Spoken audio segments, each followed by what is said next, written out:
What is going on, guys? Welcome back to episode 2 of the Content Creator Lounge featuring Alvin from Max Your Journey. Alvin is a very successful social media influencer and an entrepreneur with over 30K subscribers combined across TikTok, Instagram, and YouTube.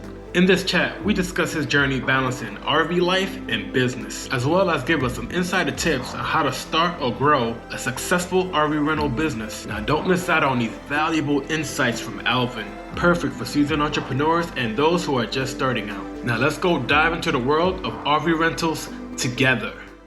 What's up, Alvin? Welcome to the channel, man. I appreciate you doing this for us, man. You're our second guest, right? So we appreciate it, man. We know time is money for entrepreneurs. We're entrepreneurs also. We have actually a rental business. We got a small portfolio of houses that we rent out. So I know time is money, man. I appreciate you guys. I appreciate you guys for bringing me on your channel. I like being part of this. This is good. Oh, thank you so much. No problem, man. We've been watching you for a while, and I like the value you provide. So we were like, man, Alvin is a creator and he's an entrepreneur. We were like, he would be a great guest. Yeah. And plus, we're curious about about your business too. So right, and I started off as building my community first. I didn't overload people with what I'm selling. I don't like that, so I didn't want to give that off. So that's why I grew for like a year or two, and then I said, hey, I've been doing this. That's why they see me always on the road, but I'm not always camping. Mm-hmm. So they probably had questions, and I was like, it's about time because I'm expanding. So organic is the way to grow. You don't want those viral growth, right? Those are not going to be your true viewers. So that's correct. Cool. Is Instagram your main thing, or is YouTube your main thing? Because I know you're pretty big on Instagram. Instagram was my main thing, but as we all know, they always change the platforms. Like I was getting very good at the photos. I was doing like extra editing stuff. I had an app that nobody had. I kept it a secret, and then from there, Reels came up, and I was just like everybody else where I was like, I'm not a dancer. And then I figured it out, and I even have little tips. And then I took like a little break, and then next thing you know, I fell off on Instagram a little bit because it's my off season. I went to YouTube and grew that, and now I actually exploded on TikTok. So yeah, I do a lot of tiny home content. No. I will. Tiny home? Hey, I'll make them laugh, but no, I do a lot of tiny home content on YouTube and TikTok, and that's a whole nother thing that I don't even bring to Instagram. Okay, yeah, it's like every audience is different. Like YouTube, TikTok, Reels, it's weird. Yeah, and all the algorithms are different. So yeah. So how long have you been RVing, and what inspired you to get into it? I've been RVing probably for I think this season will be year 8. I grew up in like a trailer park. I grew up in the country. I never went tent camping ever in my life. I still haven't. I still won't. I went at the time. I figured it'd be a cheaper vacation because I figured I can get into a financial agreement for whatever, and my payment would be under $200. I ran the numbers on a little calculator. Said, cool, $150 I can go camping all month long. That's what I'm thinking. So I bought a used 2013 Surveyor Select with the half slide, not even a full slide, and it had the double bunks, and I had 3 kids at the time. So it was like the boys were going to double up, my daughter was going to have her own bed, and we probably had that one for about 2 years. So that's how it started. Nice. And then from there, it was book the first trip and make sure it's awesome, because if I go to a state park, it was going to be over. They were going to probably be like, why are we here with nothing? So that's why I'm like an RV resort person. It's going to be glitzing. It's going to be glamping. Yeah. We know the feeling. We have teenagers. We know the feeling. Yeah, I think that's how we came across your first video. You did like a cherry stone video. Yeah, the cherry stone. Yeah. That's how we found your channel. Have you been to Cherry Stone since? I haven't been since the new owners took over, Sun Outdoors. But I think I was there right when they took over, and we have friends that were seasonal out there, and we kind of warned them at the time that changes were going to come because they had actually bought a campground that my in-laws owned. My in-laws had built a brand new campground here in Delaware and owned it for about a year and a half with a partner, and they came and bought out the partner and made my in-laws basically sell off to them. So it started off negative like that. Okay. But I have since worked with them. I did an interview with them this fall that just passed about about my life, my backstory and stuff. So some of the people, they're not as terrible as they sound, but the prices are going up with everything in camping. So it's a great property, like in general, like the whole property, the Cherry Stone, yeah. It's a beautiful place too. It's beautiful. Delaware is on my bucket list. I know there's a lot of state parks out there that are like well renowned. You never been this way? You got to go to the Indian River Inlet Bridge, which is a state park. So you book about a year in advance. That's literally you're camping under the bridge with the lights, a restaurant there. Prices are probably $40, so that's why it books out so far in advance. But you're right on the canal, the beach. Nice. And then they have other local ones that are just as well, like Cape Henlopen State Park. So it's nice. They got some nice. Do they have like boondocking sites there? Yeah, they have the dry camping sites. They have partial hookups. They have the full hookups, depending on where you go at. Wow. Like the state parks are actually, they pretty much give you the full hookup. Like they have it already just set up. So it's not even really roughing it. Now, Trap Pond or some of the smaller ones, they have maybe just water only sites, but it's pretty nice. They're actually getting a splash pad, a big splash pad soon. Trap Pond is on the water. That's closer to us. That was actually we have a rental home as well. We do rentals too, and that probably was about 15 minutes from my previous home. And it has a big pond there and nice site. It's more in the trees, so it's very nice. But they're have plans to build a splash pad. So we like going to the little state parks as well now, but when we started, it was more RV resorts. What is your RVer status? You full-time? Are you part-time? Are you weekend warrior like us? How do you handle that? We are definitely part-time or I wouldn't say even weekend warriors, because we don't mind going on Monday through Friday when nobody's there. You know what I mean? So we're just part-time. And then last year, we were very involved because the kids were homeschooling. This year, we sent them back to school so they could experience that. And it's still a toss-up with that, but we're part-timers.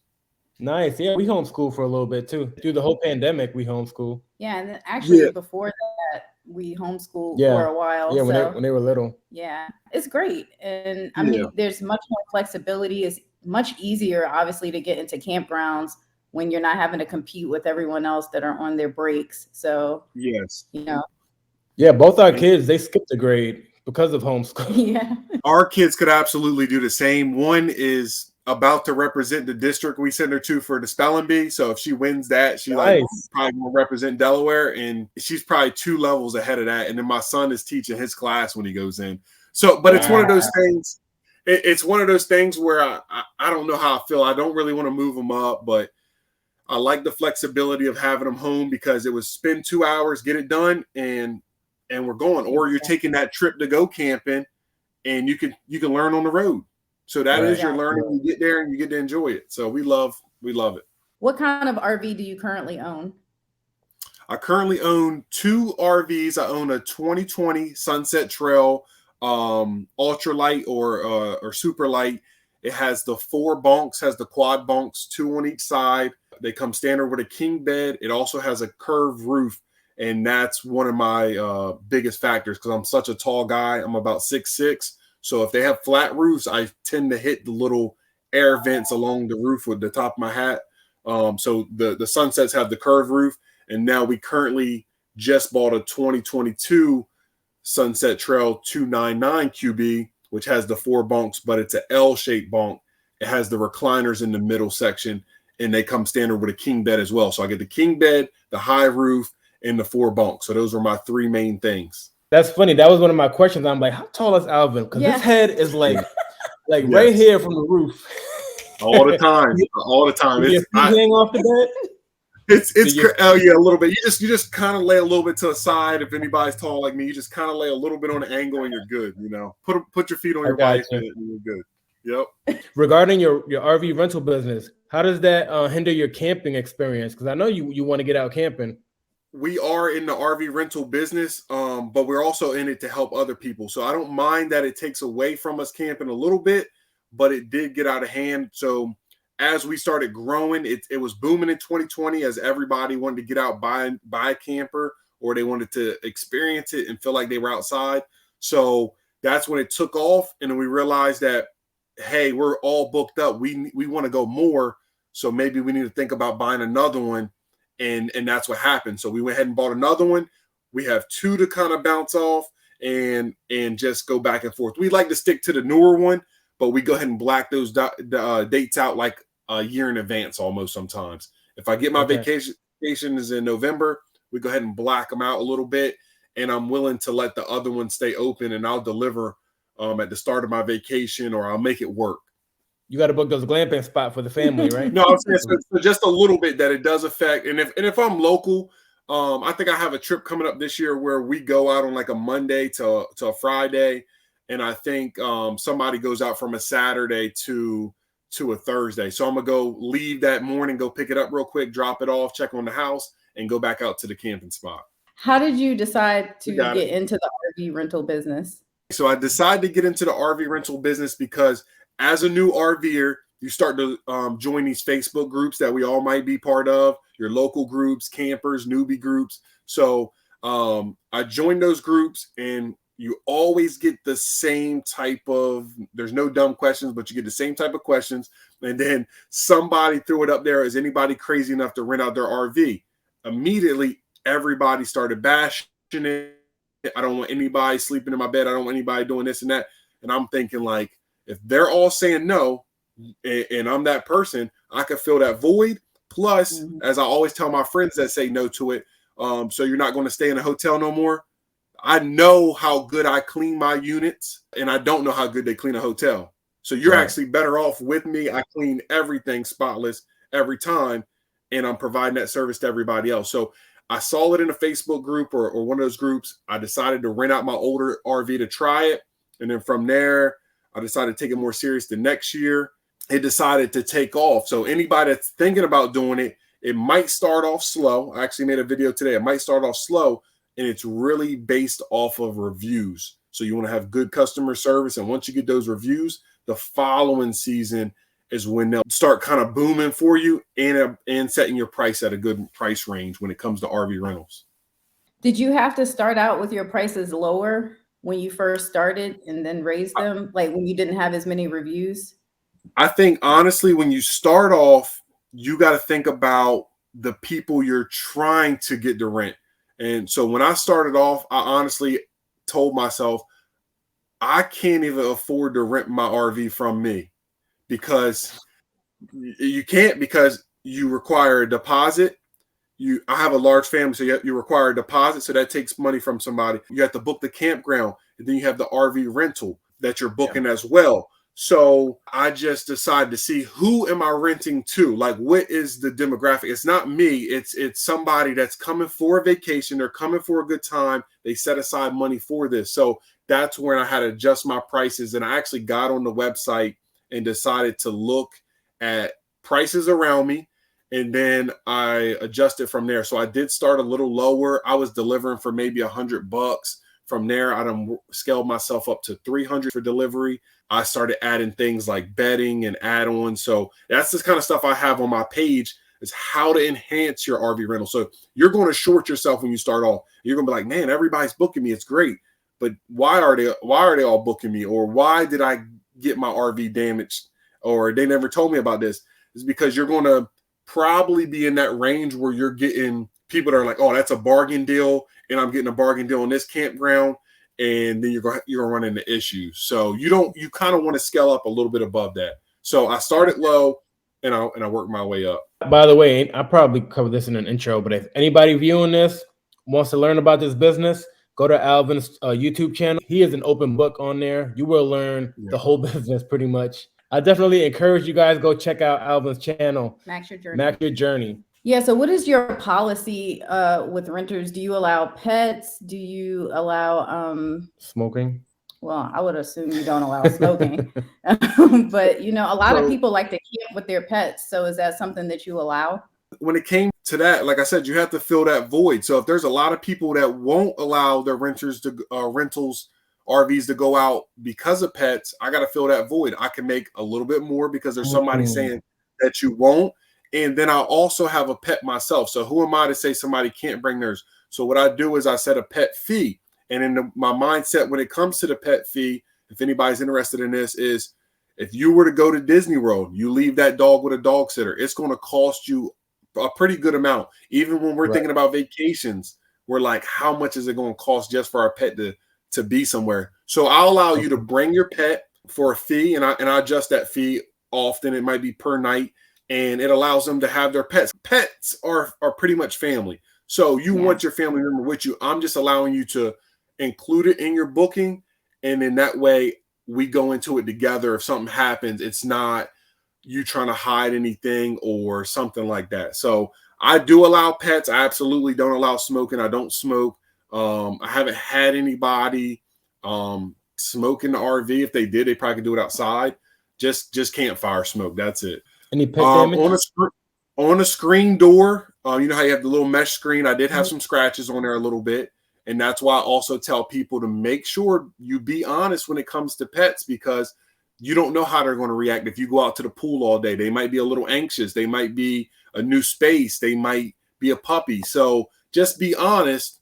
So when it's damaged and I ask you about it, we're not going back and forth. Just a little tip when it comes to the pets and it comes to renting RVs. I make videos just like I do YouTube videos. I'll start at the back end of my camper, say their name repeatedly, and I'll walk through and I'll take a video of everything, because I can go back to that video, take still frames. I can also show the before and after, and I work my way out and around the camper, and I'll end it with that saying, hey, this is a renter for Alvin. It's going out today, Monday, and this is no damage here, no damage here.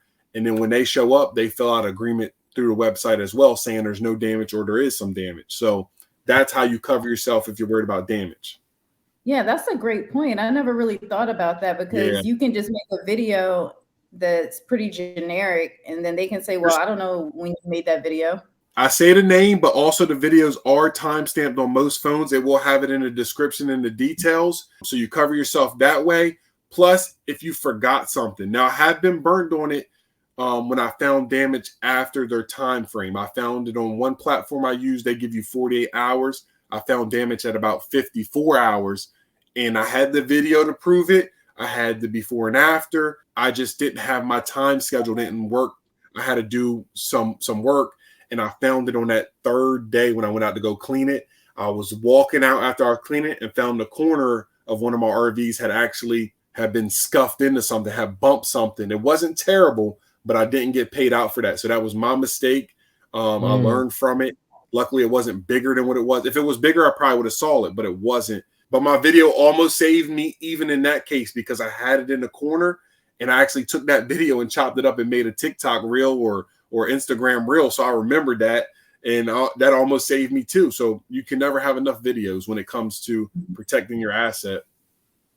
And here's the thing, like, especially newbies, they don't know how fragile these RVs are. You know what I mean? Yes. If they got a big dog, a big dog can easily like scratch or break something in there. And I try to minimize it when it comes to the rentals. I try to do delivery only. But when I first got both units, you need reviews, as I said. So you feel more obligated to let somebody says, hey, can I tow it this weekend? And you'll say, okay, well, I need the review. This is all I can tell you about it. Can you please take care of it? And my first rental ever with my 2022, somebody actually turned the curve, scuffed it, scraped the rim a little bit. And that's what happened with the very first rental on my brand new unit. And I told the website, the pressure they put on you for reviews, instead of putting it on the owners, they put it on the units. It kind of creates that issue where any booking, any request you get, you feel like you have to accept it. But long as you stick to what you know, you'll be better with it. I knew what I was getting into, and luckily it was minimum. He left me a good review, but at the same time, it could have went the other way where he damages it and doesn't leave a review. And now I'm still waiting for that first review on it. Are you still letting people tow? It would have to be a very tight situation where the money was worth it. I'm busy or something. I'm being honest, as a business owner, or anybody that's watching it for the business side, I don't say no. I just increase the price. That's usually what I go with. So it might be a weekend trip. My wife might tell me we have dinner reservations, so I'm about to give you some of my time. So I might say, hey, I can drop off that morning or this afternoon. This is my price. This is the price I'm giving to you. And if they say, oh, that's great, I'll take it. Okay, well, if you're happy with the price, I'm definitely happy because I offered it to you. So my time is money. Now we're gonna make it happen. And I had somebody do a Friday, Saturday, Sunday trip, and it was for about $1,000. And literally, I was dropping off at about 4 in the afternoon, and I was picking up Sunday morning at 8 a.m. So they basically had it for about a day. They instantly got on the phone when I dropped it off, called their wife, said, "Hey, remember that cabin we booked? This is way better than that cabin. We love it. This is awesome." They had a guy's trip, a guy's getaway. I asked about his friends that were staying with them, and he said they're staying in tents, and we laughed about it. And he said he's not staying in no tent. So they were happy, and I was happy, you know. So it was one of those things where you can adjust your price. If I do allow towing, then I have to really check you out. I usually ask what kind of vehicle you have, what's your towing experience. I'm vetting a lot of my renters when they come through. If they ask me for something, even a normal booking, I usually start off with how many people, how many pets, will you need bedding? If I know the location they're going to, I'll say, "Hey, do you need a generator? Because we offer a generator as an add-on." And they'll say, "Yeah, give me a price on it." And they might come back and say, "Hey, it's too high." And I say, "That's fine, no problem." Like sometimes I'll move on, and then sometimes it's one of those things where you as an owner, you say, "Okay, if I lower the price by $100, it ain't going to hurt anybody." So I had a booking that's coming up that's going to be pretty big. I forgot to put delivery charge on there because it was so big. I said, I'm not going to worry them about it. I feel good about it. They feel good about it. I don't need to be greedy, you know? So, yep. I wanted to ask him a question. I know you said that you typically don't say no, but I used to be in this forum. I don't remember if it was like specifically for RV share or outdoorsy, but people will always say that they will not rent out their units to like Burning Man and these like crazy festivals. Would you say no to something like that? No, Burning Man, I know how much they make for those. I would give somebody a crazy price. If they tear it up, we're going to go buy a whole new RV because they charge, because you're going to be able to take their deposit. So you can set the deposit higher as well. But I think Burning Man, I think they might even get like $2,000 per week, maybe. So I think it goes on for a couple weeks. So, I mean, you're making $4,000 in 2 weeks, maybe. But I used to say no to a local festival here, which is Firefly. I said no. This year I said yes. I made the most money I did in a 4-day period.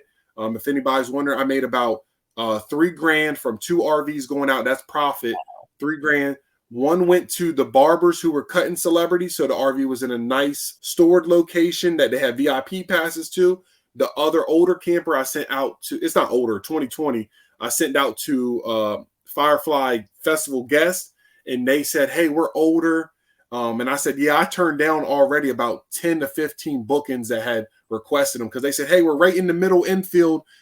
We just need somewhere to sleep, and it's somebody's birthday party.'" I said, "Yeah, I don't want everybody walking by asking, 'Can they use my bathroom?' or all that stuff. I want somebody on the outskirts." And there's people, they said, "Hey, we're an older crowd. We're 30 and over, and we're going to take good care of it." And they said, "Actually, we were looking on YouTube once we booked it, and we came across one of your videos." So they took the initiative to do homework, and they actually found more videos of me on there. Like, "I think that's you." I'm like, "Yeah, it's me." So they were great. They were great. They even didn't want to park near all the noise. They parked a little farther away, and I won with both of them. They canceled the festival this year, and I was actually going to send both units or multiple units to the barbers.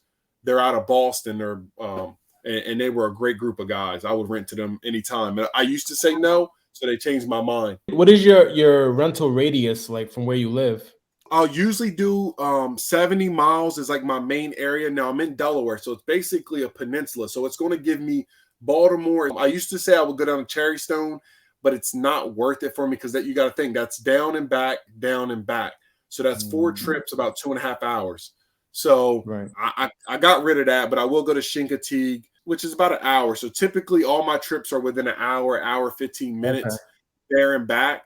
And I go to them all the time, so they don't seem like they're far at all. I know how to get in. I know how to get out. And my biggest moneymaker or my biggest area to go to is Assateague State Park, which you have to book about a year in advance. They don't have water hookups, sewer hookups, or anything. They have the wild horses out on the beach. It's a unique national campground. So that right there, If you're looking at it from the business side, it's beautiful from the camping side, but from the business side, you can add on a generator to your renters. You have a dump fee. You have the water tanks you fill up for them and power stuff. So it gives you a little extra bonus. And then if they have a pet or anything like that, it's a good money maker for the time frame. And people have to book far in advance, so it gives you a heads up like, hey, we're coming in August or September. We would like to rent your camper. So an hour, yeah, that's reasonable. More than that, I would think it's a lot of wear and tear on your truck. It is wear and tear on your truck, but you got to think of it as like a business. So I get to write off mileage, which I just did with taxes. You get to write off stuff. So I just made a video today. I'm going to post it sometime soon. If they check it out, I'll basically say write-offs was one of the pros, because you're buying that bedding, you're buying that stuff, or your camper as well. You get to go out and buy that brand new Blackstone. You're going to use it sometimes. Your renters are going to use it sometimes. You're going to go buy those new zero gravity chairs that you love so much. And your wife might say, let's get the even better ones. And you're like, well, and she's going to say, it's a tax write-off. I'm like, yeah, you're right. Go ahead and get them. And we're going to enjoy them. The renters are going to love them. So, and that's how it works. They walk in and they're like, oh, this is beautiful every time, because I'm giving them good stuff and I'm still making a good profit margin. I'm providing stuff to them. I'm sure that sweetens the booking if you got all that additional features. Yes, and one of the big things is like your photos that you take for the RV. You want them to be very clean, and a lot of them. You might think you got too many. I try to put about 30 photos in my bookings so people can see different angles. They can see the chairs reclining. They can see the colors, the fridge, and they'll still walk in and they'll be surprised. And I add in like a Roku stick sometimes. I add in a coax cable sometimes. So I try to provide that stuff. If I know if it's an anniversary or anything, I might throw in a bottle of wine that we like. I might give a little s'mores kit sometimes. It's all depending on how you are as a person. That's really cool. Do you proactively ask for reviews at the end of a booking? I just made that video today. I was being really proactive. So one of my big tips in that video is how to get those reviews. So usually when the trip is over, I have their cell number. I say, hey, I checked out the camper. It's great or it's good. But I'll go to the RV share website, Outdoorsy, whatever one you use. I'll go to it and I'll say, hey, can you please leave me a review? Or the trip went great. Can you please leave me a review? And your deposit will be released shortly after. So it just ties in together. They don't have to leave the review at all. But can you leave the review? Your deposit is going to be released shortly after, because I'm pushing complete on the actual rental, and that's going to send it out. Like their deposit is going to process for 2 days, maybe 3. And they might be like, oh, I didn't get my money back the next day, or I didn't get it back. Oh, I didn't probably give that review. So let me go get that review in there. My old unit has about 50 5-star reviews, nothing but 5-star reviews. And they mention me in there too. They're not just saying I had to put a review in there. They usually say I did a good job. That's cool, because like you said, they may forget to do a review and they loved it. But if they want their deposit back, they're going to put in a review. Absolutely. That's like a cheat code for everybody that's getting into it. It helps you not be so rude in asking for it, because you need it just as much and they need their money just as much. And a lot of renters will assume that you have the money. They'll be like, well, I paid you my deposit. You have the money. Sometimes the booking will almost be over, or it will be over if it's a short one, and I still haven't got my payout. It usually takes about 4 days, and then the deposit usually takes about 2 days. And I'll explain to them, the website holds all funds, and then from there they dish it out to me and they send back your deposit. Now, if we have an issue, that's where they will hold the deposit, but they always think I have it, like I have the power to it. I don't. Only if there's an issue. I have so many questions. This is like exciting. I'm sorry. Do you have a minimum night stay? Like, would you allow someone to rent for one night only? Like if it's 80 miles or 70 miles away? If it's 70 miles, probably not, because it wouldn't even be worth it, even if I charge them a lot. And I'll tell them that sometimes. I had somebody all the way, let's just say Hershey, Pennsylvania, because we all know where Hershey Park is. Hershey, Pennsylvania. They wanted to book so bad. I said, I can't do it. It's not worth it. And they were like, well, we just need it for a day. Can you drop it off at 8 in the morning and pick it up at like 4? I said, no, it's so far away. They said, we'll pay double. I said, it's still not even worth it, because by the time I drive up there, drop it off, I would have to attend your event and then drive it back, because by the time I got home, I would have to turn around. And it wouldn't make sense for me to drive 3 hours, drive back. And so basically I just said no. And all they wanted it for was 1 day. So you run into those type of issues. I usually set a 2-night minimum or a 3-night minimum for holidays. So you're going to look at your kids' calendar. You're going to go to Easter, spring break, because the kids are off. So you're going to have more higher demand. 4th of July, you want to maximize that dollar. Because what if somebody were to come to you and say, I want to book July 2nd, 3rd, and the 4th, and that's it. And so you make $500. And then you're going to have somebody else that be like, well, I want to go the whole week. I want to go 10 days from July 1st to July 10th. And now you just took $500 when you could have had, $1,800. And you're like, man, I shorted myself. So you set like a 3-night minimum. So it's a good amount of money. You might be waiting a little bit closer to 4th of July, but you're that last option. And when it comes down to last options, the price is what the price is. And that's how you stick to what you know. Holidays require longer nights is what I do. There's multiple different platforms you can use, right? I think most people know Outdoorsy and RV Share, but you've talked about some of the others on your YouTube channel. What is your platform of choice, and how are the splits, like as far as like what they take in commissions and things like that? Absolutely. So my favorite is RV Share. I started off on Outdoorsy, and this is kind of like a learning curve. I maybe got like 3 to 4 bookings per year for like the first 2 years. As soon as I switched over to RV Share, which is, I guess, bigger, they sponsor a lot more stuff. They partner with a lot more people. I started getting more bookings. So it depends on your area, because I heard Outdoorsy is a little bit better on the West Coast, a little bit better down south, but on the East Coast, RV Share is really good. Now, if you're in Canada, it's RV Easy. That would not work good here, but in Canada, that's a great one. It's RV Easy. And then from there, you could post little stuff on Facebook Marketplace and kind of be like your own option, but you wouldn't have those insurances that you get from the third party. So the third party really makes it simple, easy. They send you the tax forms. They give you the renters. So I would suggest RV Share first, but you also want to look in your area. Whoever's seeing this, I know we got big followings. You want to look in your area to see which one is doing good. You also could just get on there and type in the type of RV you have, a travel trailer, 32 foot, and see how many of those are in your area. Because what I would say when it comes to these platforms, like I wouldn't go out and buy toy haulers for Delaware, because I find they do better in like the Midwest, places where I can maybe load up some 4-wheelers, some dirt bikes. I can go out to the Grand Canyon. I can go out to the middle of the desert. I can go over to sand dunes in Indiana. Those work better in those areas. Here, it's more about sleeping spaces. If I get a retired couple, it's just them and their dog. They still can use my camper and put their bags in the back. So it works for a lot more people. I'm not just going to get the smaller one that a retiree might get and limit myself. I can always have 10 beds, advertise it as 10, and they can always book it and use the 2 beds or the 1 bed. Bigger pool of clients. Yes. So, and that's something they're going to look at, the bedding. They're going to always look for bed space. And I let them know the dinette is not one of your best bed options, but they might ask, and I tell them, it sleeps 10, but it sleeps 8 comfortably, something like that.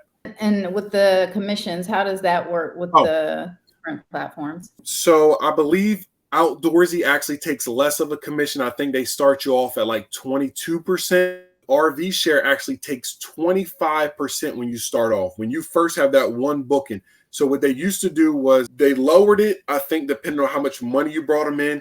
But now it's certain tiers. So I'm actually in the lowest one. I'm at like 18 or 17%. So I'm in like the lowest one, and I've been doing it for a couple of years. So you can work your way down. And it used to be actually the more units you have, the lower your price went. If you had 5, you were bringing in more clientele. Now they do dollar amounts. Once you reach 30,000, you drop down to the next level, 50,000, 80,000. So you're creating money for them and yourself, and that lowers your commission rate. And then you actually get a personal representative who will call you something like once a year, or you can call him whenever and say, how can we do this better? Or why isn't this getting pushed out? Or he'll ask you, hey, what's the plans on how to grow? Or have you tried this with your ads or your units? Are you making sure the details are right? So they help a little bit. And I give them some suggestions about making it owner reviews rather than unit reviews. So they're working on that kind of stuff. But they all take different commissions, and they will be upfront about it. You just have to decide, is it worth it? In most cases, you're making a good amount, or at least you're making your payment, which a lot of people, when they first start off, they just want to make their payment. And then they realize this could be a real good thing, or I don't have any time to do it at all. So it could go either way. So the insurance, the bookings, the cancellations, all that is done through the third party, right? All that's done through the third party. The cancellations, of course, will be negative against you depending on the reasoning. If it's the renter who's canceling, you usually always want to let them cancel.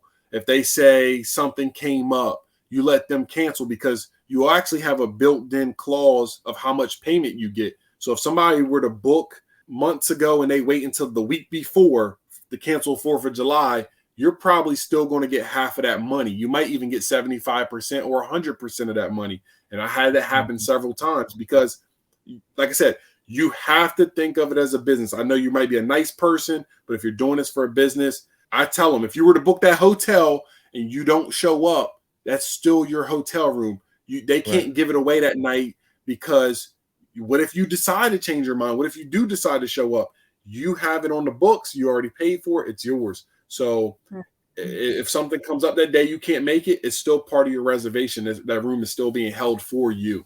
So they kind of protect you as the owner a little bit from those last minute cancellations. Yes, that way you're not just left hanging. One of your biggest weekends, say 4th of July, Memorial Day, you still get a good cut. If it's within a good amount of time, say they booked for June 29th, they canceled the 28th, you probably can find another renter come July 1st, and you can get half of the money there, and you can go on about rebooking it real quick to somebody else. So they do look out when they can. That's why I really like RV Share. I never had any problem with claim. As long as you take that documentation, those photos, those videos, the befores, the afters, you're pretty much locked in there. If you have that photo before that video, they're not going to question you as the owner of what might have went wrong. You have a clear video or photo showing it was perfect condition. They said it was fine when they showed up, and then after they left, the damage is there, and you found it. They're like owner friendly. Owner friendly. If you do have a problem like that, they might ask for a quote. So I done took the RV, hooked it up, took it to the dealership before. How much is this table? How much is this outdoor piece? How much is this? And they might give me a number, whatever. That's what you're entitled to. So they're going to give you Outdoorsy is going to pull, or RV Share is going to pull that from the deposit you have set. My deposit is set at $999. I've been at $1,100 on the high end. When I started off as a newbie, I was down to $200 because, like I said, I was thinking about myself renting it, and that wouldn't cover anything. You would be asking, trying to figure out how to get more money. So as a newbie, you don't want to make that mistake. You want to be around that $500-$600. Just reassure your renters that, hey, they're usually going to pay the deposit with a credit card and say, hey, you're going to get that back. If you're the perfect renter like you say you are, you don't even have to worry about it. And most good renters, they don't say like, how am I getting my money back? What's up with the deposit? They usually say, we're going to take care of it. We're going to clean it. And they know their money's going to come back to them. It's not even a question. So what percentage of your renters or your bookings would you say are just like flawless? Like, like you go pick it up and everything is the way you left it? I would say I expect most of them to come back about 80%, most of them. But the way I left it, like I would say 60%, I have walked in and been like, I don't even think they used it. But that's who I attract for my renters, is a good group of people, like a good crowd. The price point's good. I'm not lowballing myself. So I'm getting good quality renters, and I'm vetting them with good questions. And this is what I get. So I done walked in several times like, what am I signing up for? And I walk in and they'll say, hey, my wife is still cleaning, or we're still cleaning it. Give us a little bit of time. I show up and it looks like nothing, like they didn't even use it. And I'm just like, what? I'm like, all I have to do is kind of go behind it and spray, because they might not even book any bedding or anything. So I go behind, just clean everything real quick, easy day. And if I needed to, I could turn it over that same day to somebody else later on. But sometimes you get those ones. And those are the ones you're like, oh my God, like I really made money from this. I don't have to do much here back end. I'm feeling good. I'm the boss. I feel good. It's a great feeling. I love when it happens. I'm not gonna lie to you. I feel great.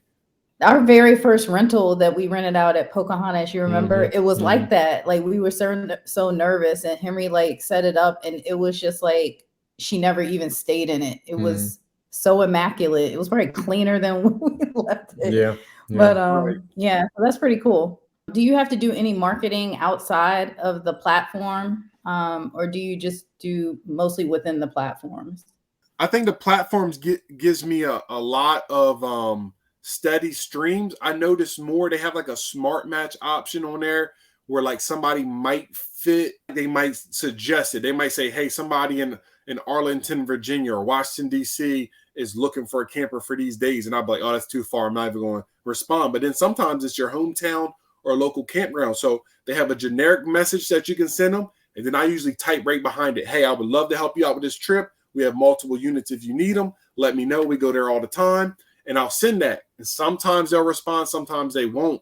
So it's one of those things where they help you out with that end of it. If you have a local big spot, like we have the NASCAR track here in Delaware, they usually partner with people like that or brands like that where RV Share will give a package to people going. So right now they messaged me this morning saying somebody has bought a package for Dover. They're looking for a rental from the Friday to Monday. We're willing to pay you your night or pay you $180 per night, and we're willing to pay you your delivery fee. Now they sent me the same message probably about 2 weeks ago. They said they would pay me that amount per night, but they wouldn't pay me my delivery fee.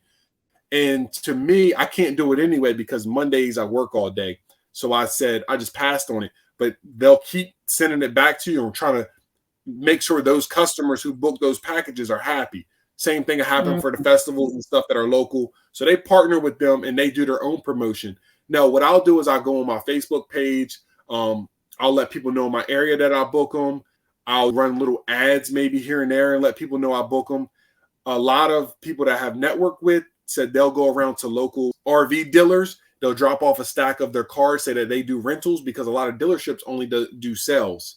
So they can say, oh, yeah, we know a guy that does rentals if you guys are calling in or looking for them. But that depends on your area. My area, some of my RV dealerships actually do rentals. They actually rent out some of the used units on the lot. I've seen that. So they won't be as friendly to me. But there's another guy you might come across on the internet, Luis. He's in Washington State, and he actually has a real good connection with his RV dealerships, and that brings in a lot of sales for him. So I'm going with business cards. They should be coming in.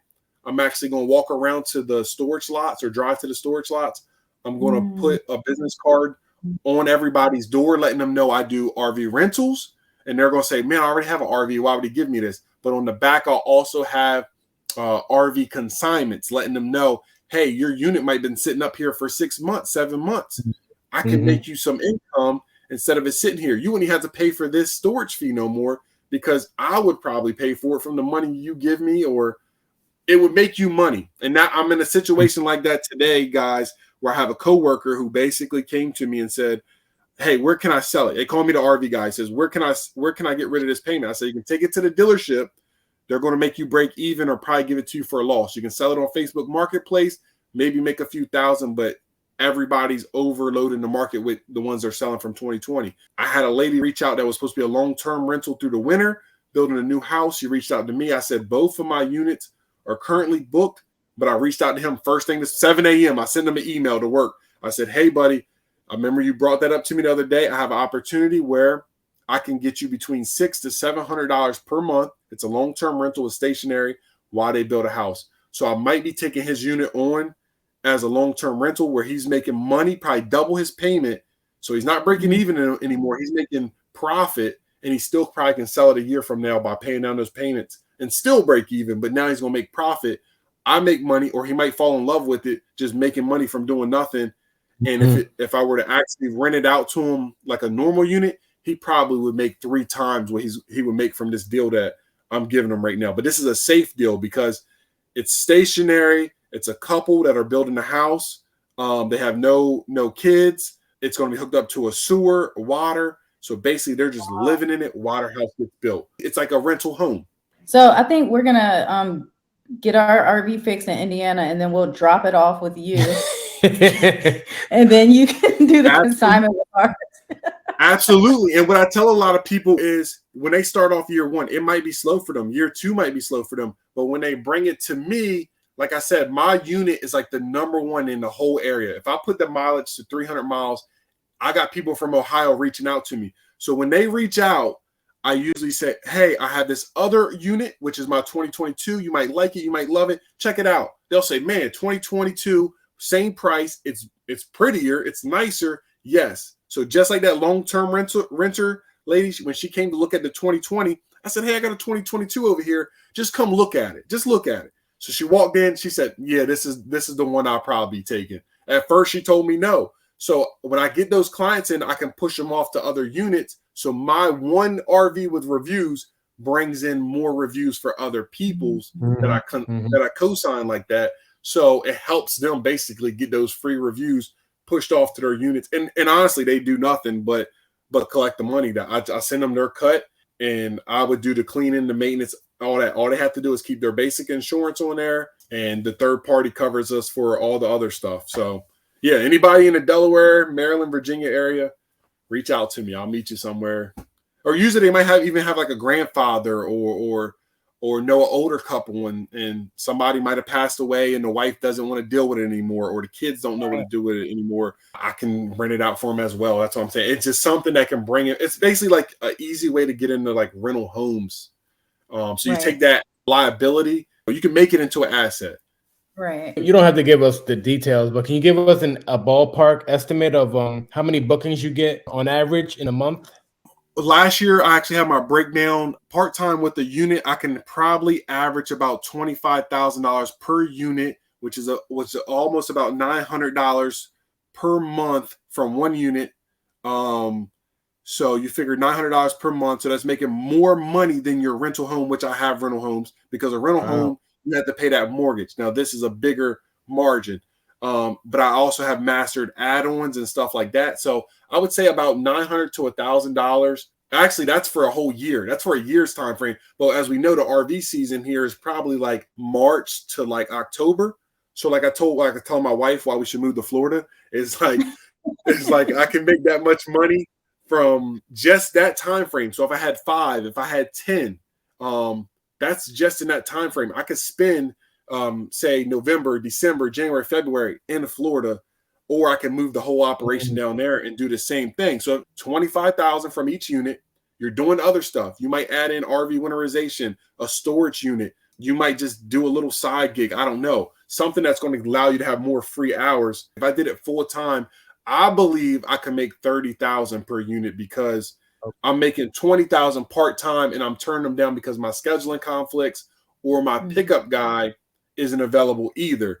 So I say right now between 20 to 25,000 per unit in this region with the database and everybody I have built up my clientele. So I think that's great money. And that's $1,000 for a 12-month period. But if you break it down, it's probably more like, I don't know, 2,000 for that time frame. It might be closer to that number. Oh, so you have helpers to help you like drop off and pick them up? If you're doing it full time, if you're doing it even part time, it's not possible unless you have that person, because they'll have that schedule. So what I do is I actually have a partner, which is one of my brothers, but I always keep it professional. My partner will be here to pick it up. He'll be here to do this. All he does, goes and picks it up. He walks around and he'll call me and say, hey, bro, was this like this when you left it, or was this like this? I say, yep, that's how I set it up. He grabs it all, brings it to my location, drops it off, drops my truck off. And from there, his money is already sent to him or good to go. And, you know, he's making, maybe the trip is an hour away. He's making over $100 per hour. That's how you got to look at it sometimes. So I'll come home, I inspect it because I have that period, that grace period. And then I do the walk around, and then I contact the renter. I always tell them I'm going to contact you, and I'm going to send a message through RV Share. That way it's all together. And that's if I have an issue. So you got to have that person to make it work. And he's not even full time. So if I were just full time, I know I can make 25 to 30. Like I said, I've done turned down maybe 8 trips for NASCAR because that Monday does not work for me. And I have one booking going out there already. Friday, Saturday, Sunday, it's $900. Wow. That's tough, amazing. especially when you're juggling 2 RVs. We were juggling one, and I was like, man, this is crazy. It can get crazy. That's why you got to make the time worth it. I had somebody else reach out they wanted to go to that state park, Indian River Inlet Bridge State Park. They wanted to go. And I said, hey, I might have a unit available. They said, no, we want 2 units because in my listing, I say I have multiple units. So I was like, let me see. Called the wife. I said, hey, they want to go out there for about 5 days. It'll be $2,000 profit in 1 week. 1 week, $2,000. And then I looked, and actually one of my other units is already going out. But say if I had this consignment that I'm about to take on, I could still make that money. That's why I said he could, if he would have gave it to me at the beginning of the year, I could already have it worked into my schedule, and it'll be no brainer that I can make people money. This has been great. Yeah. Thank you so much for being so open and transparent. Like, we've learned a lot. It makes me kind of excited to maybe think about getting back into it. We gave up too early when we started. We had like what, maybe 2 bookings? Yeah, we had 2 bookings, and then I think we canceled. We had some people that were trying to book, and we were like, forget it. Like, the problem is we wanted to camp because I wasn't going to let nobody tow it. We had a nice 2185 a Lance. It was nice. Okay. And I didn't want nobody towing it. So I'm like, man, we're not going to be able to camp if I got to tow it and then I got to go pick it up. So we absolutely easy. Yeah. I think you also have to become disconnected from the unit. It's a business. I drop it off. I give them good faith. I say, if they mess it up, I got the deposit to fall back on. I hope they don't mess it up. I don't want to deal with that. But it's a business. If they mess up the couch, I'm going to buy a new one, or they're going to buy a new one. So I try to keep it as professional as I can. That's what makes it tough for a lot of people.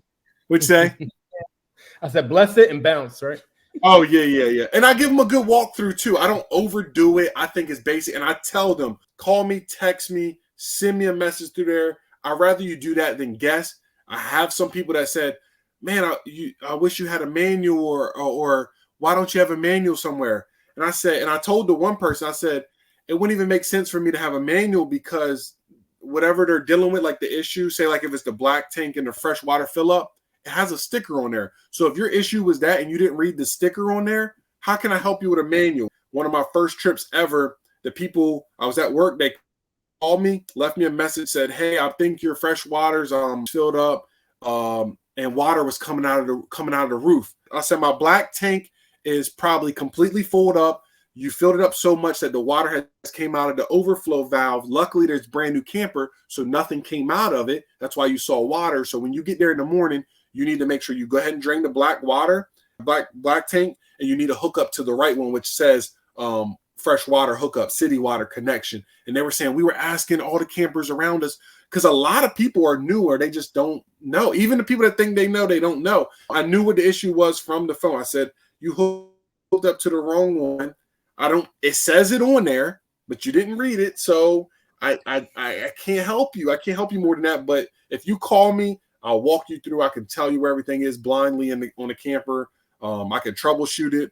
I've been cooking steaks before. Somebody called me. I drove all the way out there, got them set up right. The propane tank was actually empty. I couldn't vouch for that. So I fixed it. I brought him money. I paid him money for just his inconvenience. And we went from there, man. That's how I take care of my people. You know, you got to make it happen. Yeah. Is that your goal, to go to Florida and do a fleet of RVs, or what? I got a guy I'm kind of partnered with now. He has about 15 down there, and he's always posting on Instagram. He's out of Miami. He goes down to the Keys. His season never stops. He says that's what he does full time. And I got a pocket watch. I got to do the numbers because so I'm like, you guys are making a pretty good amount. Now he does consignment, so he's not getting that full amount, but he's still making enough. Where, like I said, I see him courtside at some of the Miami Heat games. I see him, and he's just doing campers. He's doing campers, and I'm like, man, if I just get me a couple more, I know the strategy, I know the plan. I'm in that space. It doesn't feel like work to me. I could easily do it. Like I said, everybody in the area knows me as the camper guy. They might call me for questions. They might ask me about winterization. So I'm already in that space, and it doesn't feel like work to me. I feel like I could do that. I would love to do it, but at the same time, if I get enough money, I'm always going to add an extra house to my portfolio, because I understand you can have no money in your pocket. As long as that house has appreciation, you can go borrow that. You can buy you a whole fleet of campers. You can pay for your kids' car or tuition. So I tell a lot of people I don't have the money on me, but I got properties, I got the thing going, and I can always tap into it as long as you know how to do that. So I love giving my information, man. It's just something I do, man. If I go through a problem or issue, home insurance or whatever it may be, I tell people like, hey, did you know the deductible doesn't come out of your pocket? It comes out of the money you were going to get. So it's like, oh no, I didn't want to call the insurance company because I thought I had to pay $5,000. No, they take it out of your money. So, call them, get your issue handled. I try to spread that little bit of knowledge for anything, so people know they're not as scared. I even ask friends. I say, hey, if you don't know what to do with your money, you don't have an investment. If you decide to buy a camper, I'll manage it for you. You'll get money, and it might be something they don't feel comfortable with because they're not RV. They feel like they're not here. You have to be a business person. If you're a business person, then that might be an investment you're willing to get into. And with the tiny homes, I tell people the same mindset. I say, if you live on the beach, if you live on Virginia Beach and you have a beach house, get you a shed tiny home and rent that out for $150 a night, $200 a night. So it's an experience. Make it a vibe when they walk in there. Make it a boho thing. So you got the beach house, and now you got this little property in the back, and it's bringing in money from just the feeling. People want to have something different. They might say, I want a little date night that's different. That's just different. Let's go to this tiny home, wake up to breakfast on the beach. It's only $150 a night. It's not going to kill us, So you give them an experience, man. I just can't stop thinking about that kind of stuff. That's how my mind works. I'm sorry. I tell people if I had the capital, the dream would be bigger. But right now, I just know how to make it work with what I got. I tell people I'm a money manager. So anybody that's watching, I just money manage. I don't have a lot. I just know how to make what I got work. So if you live near an airport, you get some tour roads, you get you some cars and you rent them out. You let them get them from the airport and drive them to Virginia Beach. Let them drive them to Washington, D.C. to New York, and they drop them off. You unlock them electronically, and you can have your rental car business. I don't live close enough to an airport. I'll be doing that too. So I maybe your significant other will let you go to Florida for the winter, and that way you can grind out there the winter time.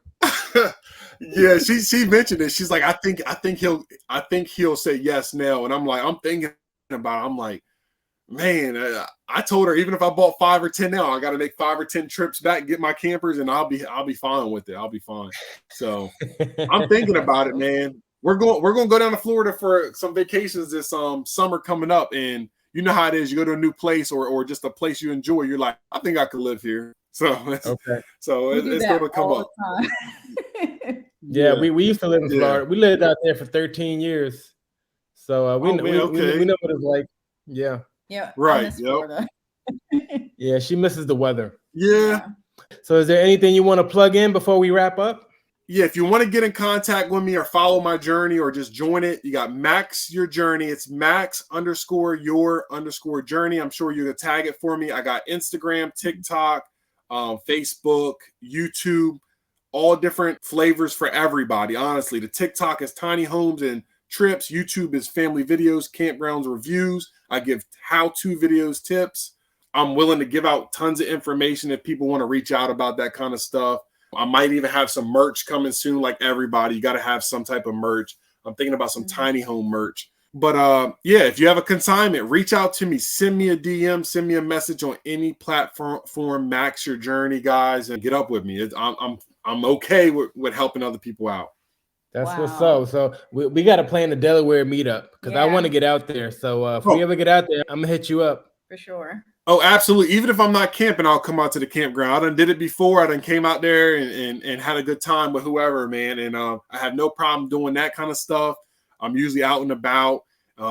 Anybody that's watching right now, if you hear me, hit subscribe on both our channels, all the platforms. Hit subscribe, hit the notification bell so you don't miss these kind of videos when they go live. They just pop up, guys. It really helps us all out. So. Absolutely. This dude can't turn off the YouTuber. You can't turn it off, huh? You do it better than that. you got to hit the subscribe if you're watching. That's all, man. That way, they don't miss out on the information that we're giving. Because sometimes, it's a live video, and if it's something you love, you'll watch it no matter what. Absolutely. That's what's up, man. Well, thank you for doing this, brother. Thank you. We will be in touch, man. For sure. Oh, no problem. Keep me updated. Hope you have a great night. I'll see you guys. Okay. Bye. Peace. All right, thank you.